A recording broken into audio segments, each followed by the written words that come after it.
A general welcome to the Missouri Review Miller Conversations on Literary Publishing, in which we're looking into the trends and new realities in publishing, which has been a very fast-moving business, not just for the last 10 years, but for a long time.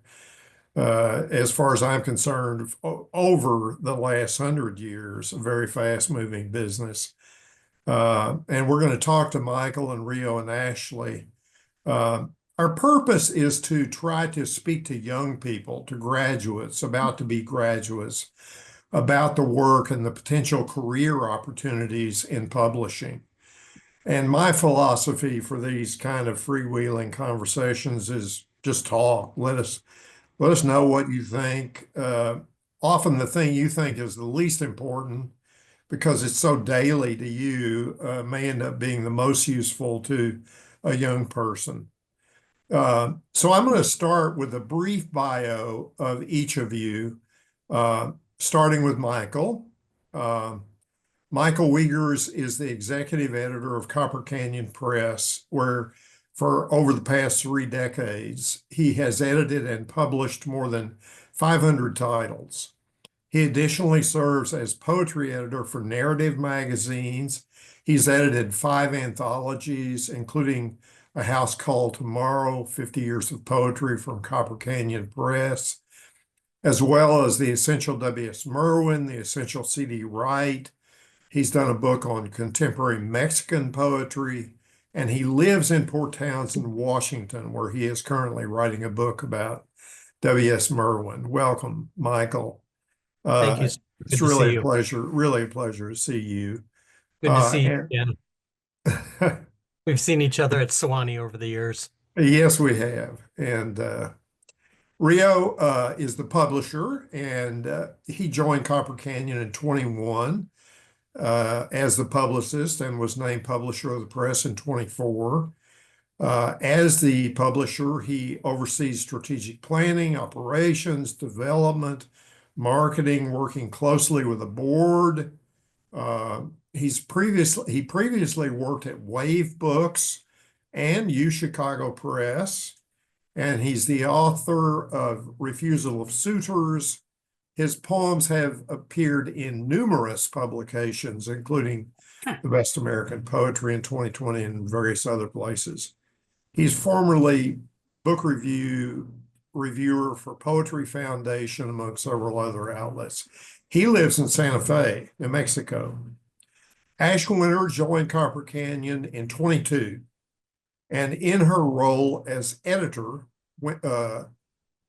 Wynter manages developmental gifts and descriptive copy for various titles and plays a key role in securing grant funds.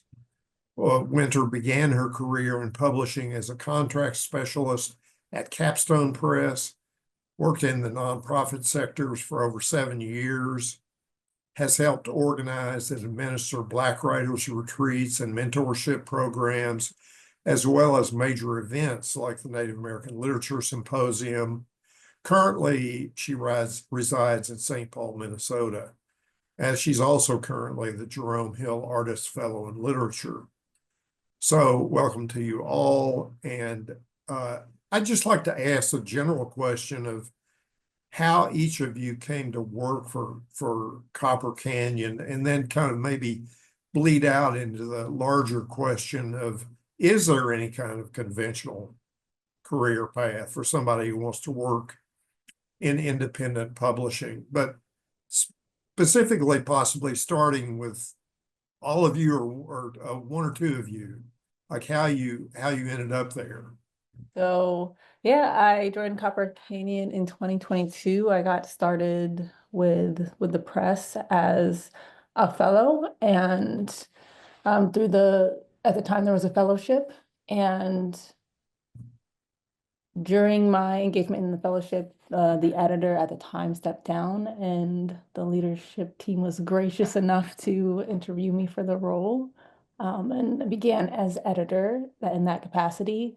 You asked about traditional pathways into this kind of role. And I think a fellowship into editor role is traditional, but maybe the timeline was a little non-traditional. I think mine is a story of what happens when a little bit of luck, a lot of opportunity and preparation and assertiveness meet.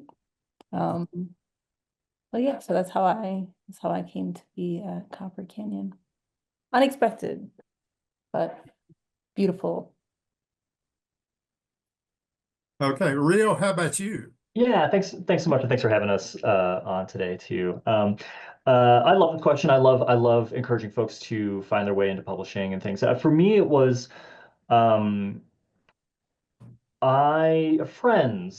helped me get into publishing, I think is how it worked out. I did an MFA, came out of an MFA in 2017. That there was, or I'm sorry, 2007. I wish it was 2017. There was, that was when we had kind of the Great Recession was just getting going. It was hard to find a job. I had been working for a marketing company for a little while. That was mostly just a friend had worked there, and I was able to get an interview there, tracking the newspaper industry. So after the MFA, I was kind of working for a corporate gig that I wasn't loving that much. This was in Chicago. But I was continuing to write poems, trying to publish poems in journals, trying to publish a book, going to lots of readings and things like that in the Chicago area. I became really good friends with Carrie Olivia Adams, who is a terrific poet, a poetry editor at Black Ocean.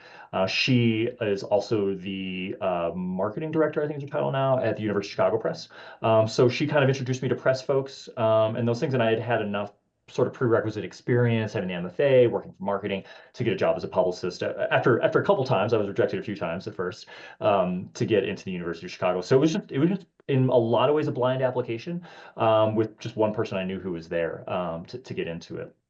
And things, and then from that point on, I kind of worked my way through. I was at Chicago for about 5 years, doing publicity. They call that job promotions manager for mostly theoretical humanities, so academic publishing, scholarly publishing.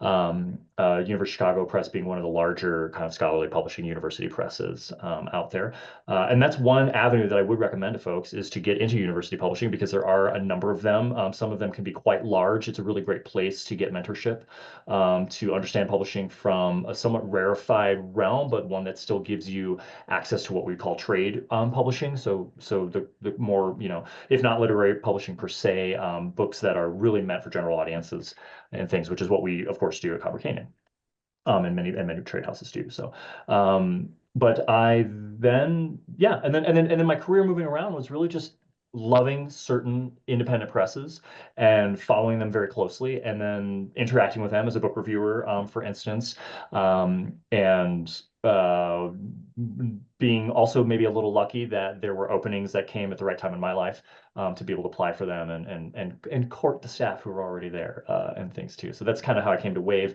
And a bit how I came to Copper Canyon also, as well. I knew my predecessor there, Joseph Bednark. I knew him from interacting through sales conferences and meetings at Consortium, which is an organization we'll probably talk about today, if not in the next session, and things. So yeah, so my pathway was kind of like, I just applied for jobs and I got them, and it was great, and it worked out really, really well. I think there's more to say about more traditional ways to get into publishing, but maybe I'll hold my thoughts for after Michael kind of talks about his history. I think that I share some similarities with my colleagues. Like I said, I've been at Copper Canyon for 30 years. And coming out of college with my BA, I started working in bookstores. I don't know if any of us remember bookstores. But I started working in bookstores, and that's really, my job was, back in the storage room, unpacking boxes of books and seeing what came from where. When you would see all the boxes from or all the books from Knopf and Pantheon coming from Random House, and understanding how these conglomerates ran the publishing industry. And I remember when I was a bookseller, there was an article in the Nation magazine about how publishing had been reduced to 11 major companies. And I was, a little bit out of a do-it-yourself punk rock indie music scene, and I wanted to bring that to books as well.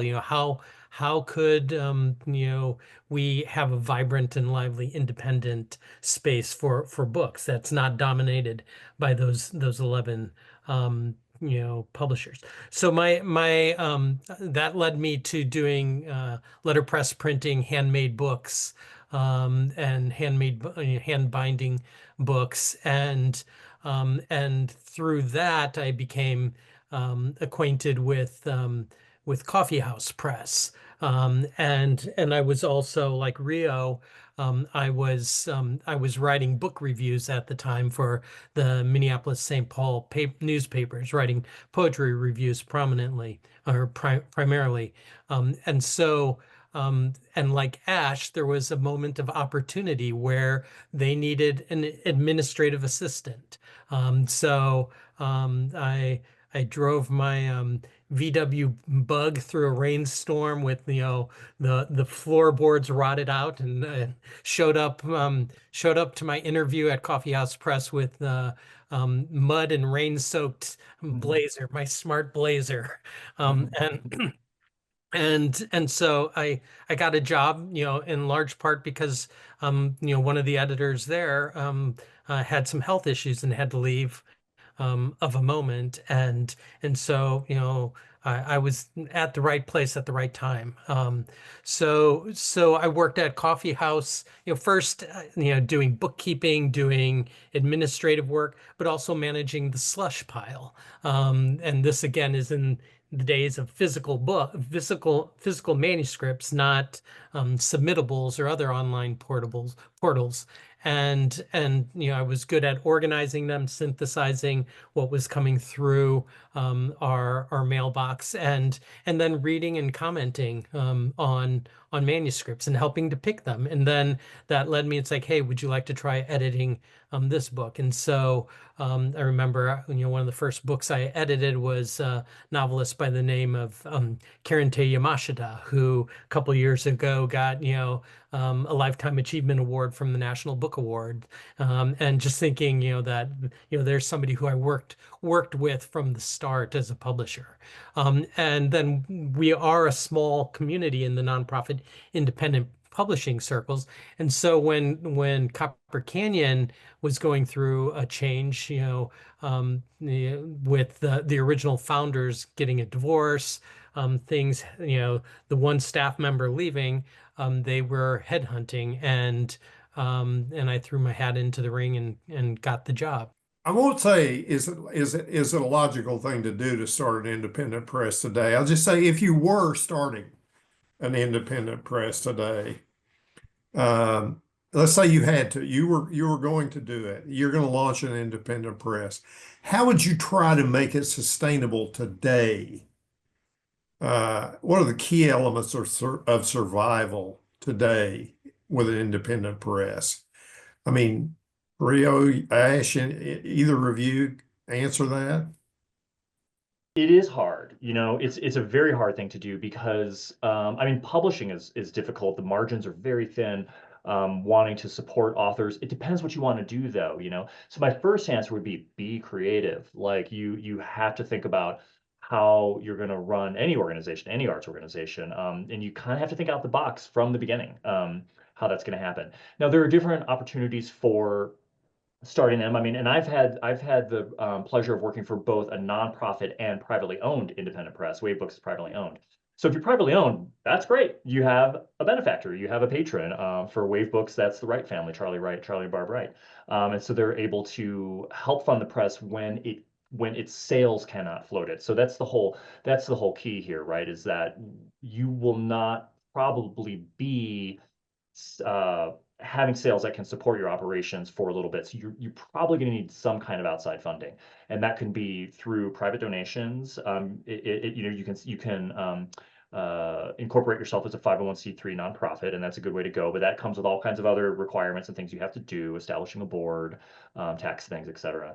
Or if you have a small group of of private funders, and you can have a good pitch with them and a plan, seeking those people out, building those networks. is also very, very important. So that's another way to go. And there are starting places you can have with that.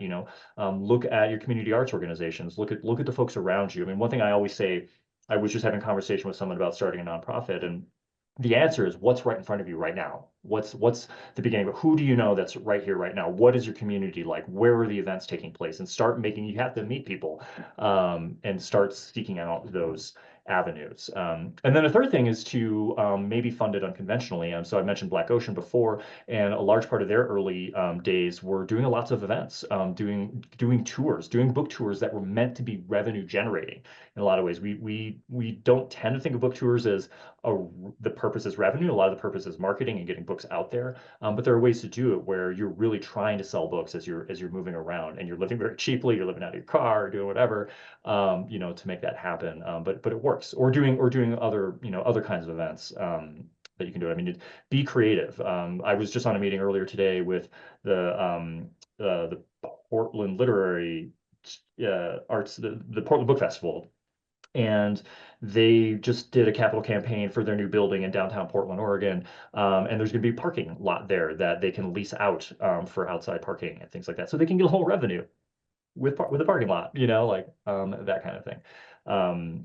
So yeah, so my main thing is my main kind of thought about supporting an independent press in a way that's sustainable is it's something that you have to work at every day and never goes away. And you should be creative and try and do something that's fun and aligned to your other purpose here, putting books out. Maybe I'll stop there. Yeah, I think I'll piggyback off of several things that you said and maybe expand them a little bit more too. So thinking about the communities in which an independent press might be headquartered, I think a lot about that. And I think it's because I am in Minneapolis, St. Paul area, where there are a lot of independent presses, and there are a lot of them for a reason. This is the kind of place where there is just infrastructural funding and support through the state, in addition to all of the federal funding that might be available, or larger granting organizations that might be available to the independent presses here. So we have a lot of them here: Coffee House, Milkweed, Gray Wolf. We just have a lot of them located here. And I think often about what other states or what other locations or places might have these this internal support for kind of not even just presses, but nonprofits and arts and a lot of that, because I think there are places that are better suited to that. And if not better suited to supporting the independent press financially, then is there a built-in community? Is there an active arts community that's already there? I think if I were to start an independent press, I would look around the country for places that seem to have a vibrant art scene already built in, because if we're looking and talking about revenue and trying to talk about those creative ways to build revenue for those presses, I would think about what communities are best set up to do that. What communities are already showing up for the arts in a large way. And then two, I also think about always have to question.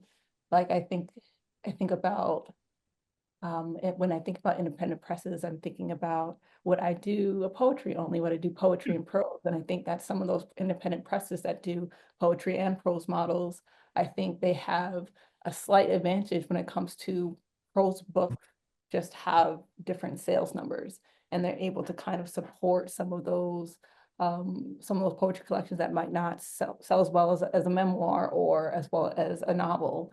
And I think about Milkweed and Braiding Sweetgrass and how that book is doing wonders for that press at this current moment in time, just because of the way that it takes off. And so a lot of that, as the press grows, I imagine a strong backlist, a strong backlist, regardless of the genre, is going to be important. To pick up on what each of my colleagues said, I think Ryo's absolutely right about, turning to what's right in front of you, turning to the community that you already have.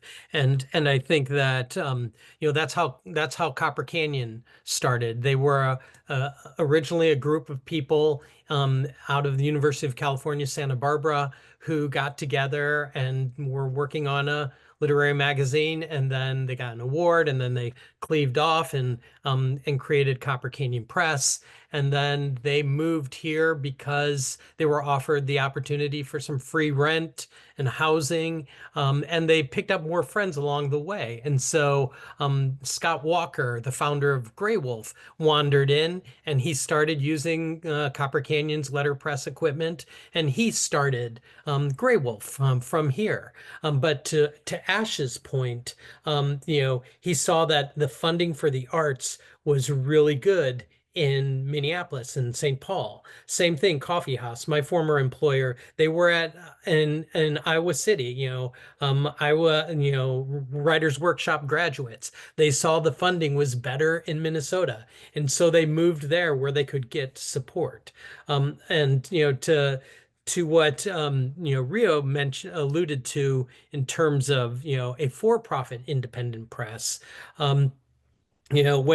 When his former boss Charlie Wright was starting Wave, he came up here, and he and I went out to lunch, and he wanted to pick my brain about starting a poetry only press, and I told him a joke which I think was probably unwise, but given his wealth, I said, well, you know how you make a small fortune in publishing, don't you? And he said, no. I said, start with a large one.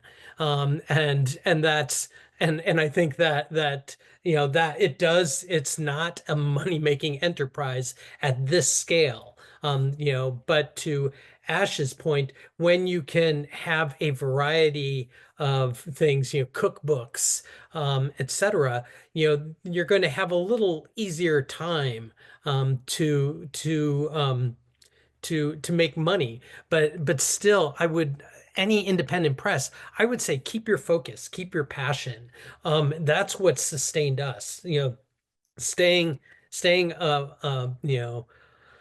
poetry only press, led us to Pulitzer Prize winners, led us to Nobel laureates, National Book Award winners, because we are committed exclusively, we're dedicated to what we love here. And I think that we know, our community of poetry readers, poetry lovers, and we try to meet them wherever they are. Great. Those are great answers. How has the poetry marketplace evolved or changed during the career of this press? Is there any way to describe that? I know it's difficult to do, but is there any way to describe it or begin to describe it? How the marketplace has changed the world of poetry publishing? Ryo? Sure. Michael, I'm very curious to hear your perspective on this. This is kind of a thing we talk about often, It's hard to describe how it's changed because its change is quite multifaceted, On one hand, there is a lot more competition for just reading as an activity in general. You can watch any TV show you want, like out there in the world. You can have any number of experiences digitally, online that you couldn't have when Copper Canyon Press first started. But I wouldn't say that readership has necessarily gone down. There's a difference here too, where at the same time that the opportunities for an artistic experience have proliferated along all these different lines, like as I mentioned, like digital experience and things and non-book experiences. There's also been the proliferation and rise of the MFA program. For poetry, that's been particularly good because MFAs have kind of cemented and secured poetry as a genre in ways that weren't necessarily guaranteed without the study of it through the academy, through universities. It's created student populations who are not only for us book buyers, et cetera, but also has created programs where our authors teach and has created a sustained educational experience for folks to discover and love poetry. And so that has changed. So God bless MFA programs, for doing that over these many years. And of course, those programs also change, maybe kind of help change the market in very sort of specific dynamics too. Where publishing finds different avenues of reading programs that would happen in an MFA, or an organization like AWP. We're all gearing up for AWP coming around, and that has very specific dimensions to it, that kind of more strongly determine, I think, the marketplace than the way it was before. So I think that's one answer that I would have, is that you've got the rise of MFAs set against also the rise of just a proliferation of all kinds of different artistic experiences that folks can have. Yeah. So Michael, would you add anything to that? I think Rio's covered the majority of it, but I mean, so how has it changed? I mean, over my career, it's changed. I mean, Google wasn't a verb. Amazon didn't exist, and and I made the joke earlier about books before, and now we have to look at, for example, when we're designing a book cover, we're designing it for a thumbnail, as well as for that physical copy. We all come to books for the physicality of them, but they've been made less physical in the world. There are less physical places to display them. So I think that it really it changes how we sell books also, like the dirty little secret that, probably most of you don't know. Everything you see on Amazon, from the buy button to, if you like this book, then you probably like this book, we pay for all that. We never had to do that before. Bookstores, took in our books, and there they were, and there might have been a bookseller who read it and said, "Wow, this is great." Now it's all, kind of algorithms, and algorithms which are based on what are called comps. And comps are, okay, we're asked to give three, or we're asked to give several comparable titles of books that have been published in the last 3 years. So what that tells me, culturally speaking, is that the marketplace is asking for sameness. It's asking for homogenization of literary culture. If you like this book, then this one's just like it. Oh, well, this one is also just like it. And so we kind of perpetuate a sameness in literature. And that's something I think that concerns me about how the marketplace has changed, has changed books. And I think particularly as independent publishers and as nonprofit publishers, it becomes important for us to chafe at, to rub up against, and provoke those assumptions that what we need is sameness. So it's not really a marketing, that's more of an aesthetic question, answer, but I really think that it's a way in which the marketplace is changing how we publish, the types of books that get published. Okay, let me ask a question of again, impossible. Ash, you got to answer it though this time. What makes a great what makes a great poetry collection? And has your answer changed? Is your answer changing over time? I mean, for you, what makes a great poetry collection? Something you can just describe. I had a feeling you'd tell me to answer this one. But yeah, I actually think something that Michael said earlier is a great lead-in point for this. So Michael was talking about kind of the changes in the marketplace and how it's creating this sort of sameness in literature, this harmonization.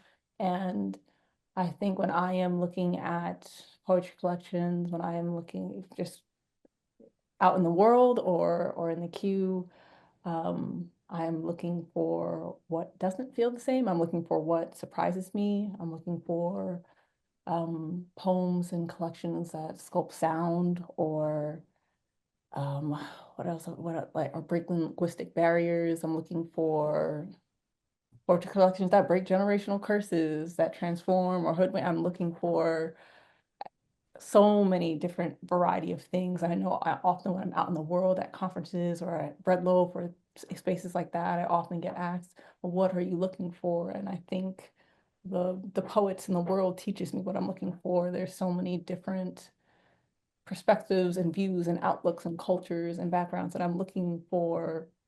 I'm looking for my eyes to be opened, and I don't want to read more of the same of, especially things that I've already read. And there's beauty in that too. There's beauty in the connections that we share, but I'm always looking for work that surprises me, or work that is obsessed with something I've never heard of, and I would like to be obsessed with them. So I'm from meandering and lyrical to political. It's wide open, and really what I'm looking for is that surprise factor, and this sense that this collection could only have been written by this person in this specific moment in this specific time, and that is very undefinable. So I mean, as languages, as books are, but hopefully that's like a little sense of kind of where my mind is when I'm looking around. So anybody add to that? A great poetry collection. Anybody add something? Um, yeah, I think, Ash just said it beautifully. I would say, there's of course the famous Emily Dickinson, looking, for it to take the top of your head off, to make the hair on the back of your neck stick up. When I first read Jericho's the manuscript for Jericho's book, I was just like, this is a major book. This is an important book. And just knew right away that we had something very special. And then it becomes our job to, I think part of your question was also, is it predictive of healthy sales? When you get a book like that, it's like, okay, we can do something with this. And there have been plenty of times when I felt this is a great book, and I feel like we've failed because the book didn't get the attention it deserved. But I think I would say I would agree definitely with what Ash said, particularly the issue of surprise. I think when I've been asked, what are you looking for? Again, I return to the anachronistic bookstore and think that, I walk into a bookstore thinking I know what I'm looking for, and I may go to that shelf, and along the way, it's like, oh, this looks interesting. That looks interesting. And I think that that's a little bit of, that browsing is a little bit of what we do as publishers and as editors.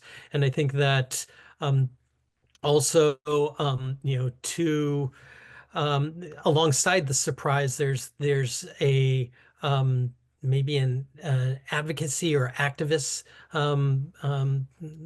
sensibility that we have, and we like to say here that poets are the first responders to culture. And so we're looking to those first responders who are giving us what we need, the care that we need in an emergency. And I think we're in the middle of an emergency right now, and we're going to need poets to respond more than ever. Yeah, great answer. So I'm going to turn to what seems like the mundane, but we're talking about publishing here, and so it's okay to talk about the mundane. So how and Ryo, you'd be the obvious one to start with. How important is social media? Yeah, actually, thank you for that. I was really happy to see this question on here actually, because I think it's kind of frank, and I think it's something that can induce a lot of anxiety, particularly for emerging authors and things. It both is extremely important and not important at all. It's is kind of how I would answer it. Like, of course, if you have a large platform, if you're interacting in meaningful ways through social media and in ways that are engaging your poetics and your poetry, and you've been able to develop audiences through that, of course that's going to be great. Of course that will help determine the success of a book publication that you then put out. I mean, in some ways, you're bringing something that you've already interacted with as a creative experience into a new format of the book. Depending on what the projects are, of course. I had this experience with at Waybooks with Dorothea Lasky, who is one half, and actually at Copper Canyon we published the other half of the Astro Poets here, Alex Dimitrov, and that platform of this astrology oriented, which was a platform that was on Twitter, had a massive audience for folks, and that helped determine really an already built-in audience for books by both Alex and Dorothea. And Alex, but the thing is that I feel in both of those authors, there is, for lack of a better term, an authenticity of communication between the social media element of their lives and what they're providing to their audiences there, and the work itself. It's not social media that's just out there promoting their books. They're authentically interacting with their audiences already, purely in a social media form. So I would say that's kind of an important element. It's not just a numbers game of getting all the followers out there. I think you have to be a very real person on it. So I think that's great. But then also, we've had plenty of authors who are barely present or not present at all on social media, who've had great followings, and can get out there. Part of it is because they'll be talked about by other people on social media, in the world, and that's really wonderful. We really pride ourselves at the press of being really multi-generational, and I think on both ends of generations, we have poets who either just never interact, it just missed them, kind of Web 2.0 and social media, and then other poets probably on the other end of the spectrum who are younger, who are actively rejecting it, and not wanting to be part of those environments for all different kinds of reasons that you can assume that I don't need to get into. But so I used to say as a publicist to folks, if you're not already on social media, your pub day is not the day to start. Don't worry about it. Like just let us do our jobs, as a marketing machine, get out there and try and interact with your audiences in the ways that you feel comfortable, that feels authentic for you. If that's going out on a book tour and doing a whole bunch of readings, then that's one thing. If it's writing handwritten letters to folks, which we have poets who do a lot of that, then do that. If it's just doing email blasts out to your communities, do that. So I view social media as just one possible tool in finding visibility for your work and interacting with your audiences, but it's certainly not the only one.